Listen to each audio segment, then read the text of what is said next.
Salut les mobilistes! On se retrouve cette semaine pour tester encore un vélo Momentum. Il s'agit du Upstart, le petit frère du bien nommé Vitesse qu'on a pu tester il y a 15 jours. Et le but est de découvrir s'il est bien de la même famille.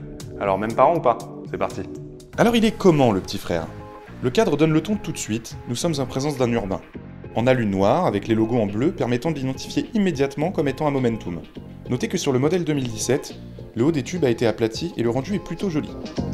Au niveau de l'équipement, on retrouve des éléments qu'on commence à connaître, comme les poignées ergo, les leviers de frein équipés de grippe, les étriers V-Brake Shimano Deore hérités du VTT, ainsi qu'un porte-bagages supportant jusqu'à 25 kg, soit plus que ce que vous comptez mettre dessus, arrêtez de me mentir. Et une selle plus étroite effaçant le côté mémère de certaines d'entre elles. Cependant, certains détails méritent qu'on leur accorde de l'attention.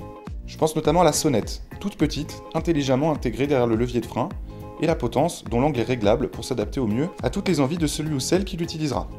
La transmission utilise un moyeu automatique SRAM 2 vitesses, qui passe automatiquement la vitesse aux alentours des 15-20 km/h, comme on pouvait le retrouver sur le EB2 de Ascol, qu'on avait testé au début d'année, que je vous invite à aller voir après cette vidéo si ce n'est pas déjà fait.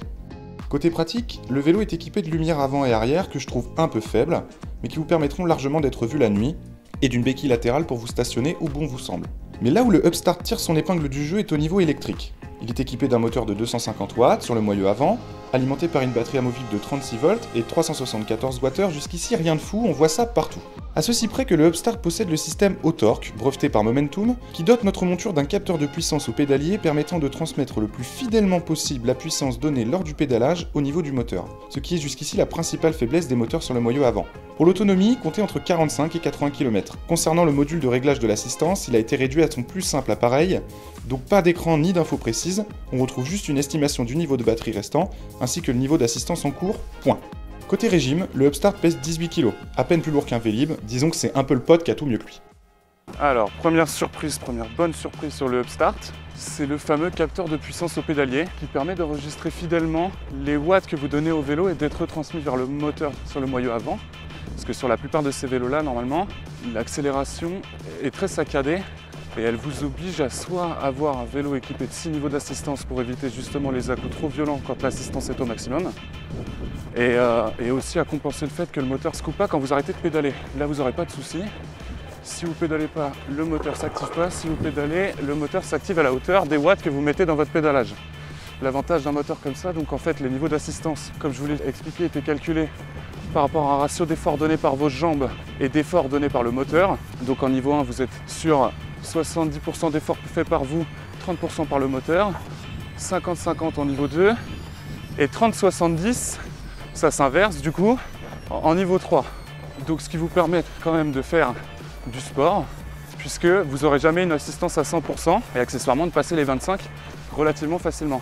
Donc comme sur le Vitesse, vous ferez du sport en utilisant ce vélo. C'est bien un vélo à assistance électrique et pas un vélo électrique. J'insiste là-dessus.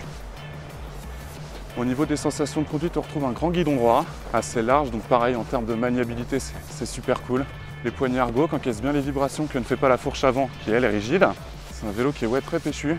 J'ai rarement l'habitude d'aller au bout des batteries, mais pour avoir pu l'essayer avec différents modes, j'ai pas vu de signe de fatigue ni quoi. Donc l'autonomie, enfin un constructeur qui respecte ses promesses. Alors la selle n'est pas confort, qu'elle est un peu plus tape-cul, mais au final le vélo prend assez vite de la vitesse, donc vous n'êtes pas handicapé par la selle. Alors sans assistance par contre, le moteur à l'avant crée beaucoup de friction. En plus vous êtes obligé de vous balader le poids du vélo, qui est quand même un peu plus élevé qu'un vélo traditionnel sans batterie. C'est pas évident du coup à rider sans batterie. Là vous ferez du sport, même beaucoup de sport. Alors ce que je regrette, c'est qu'il n'y a pas d'affichage LCD avec toutes les infos, c'est juste une petite console avec les infos vraiment basiques. Un petit compteur, ça m'aurait quand même permis de savoir à quelle vitesse je vais. Là, ce qu'est des appréciations ou jugées, j'aurais bien aimé vous donner une valeur exacte. Alors dans le trafic, je me trouve aussi mobile, voire plus qu'un scooter. Mais vraiment ce vélo, je me régale. Pour résumer, ce vélo est un des meilleurs rapports qualité-prix du marché, puisque vous pouvez l'obtenir pour 1200 €, mais si vous le précommandez et qu'attendre 3 mois ne vous fait pas peur, il est à vous pour 1000 €. Si vous ajoutez à cela les subventions de votre mairie pouvant atteindre jusqu'à 400 €, vous pouvez rouler en Upstart pour 600 €, qui dit mieux. Alors, pas mal le petit frère, hein? C'est déjà la fin de cette vidéo, j'espère qu'elle vous a plu. Si c'est le cas, n'hésitez pas à la liker, à la commenter, ainsi qu'à vous abonner à la chaîne du Mobiliste pour ne rien rater des actualités futures. N'oubliez pas non plus les réseaux sociaux, Facebook et Instagram. Et une dernière chose, sur le site, on vous propose des devis pour vos VAE au meilleur prix, donc n'hésitez pas à aller y jeter un coup d'œil, ça peut faire vos affaires. Et moi je vous dis à la semaine prochaine pour un nouveau test. Salut les mobilistes!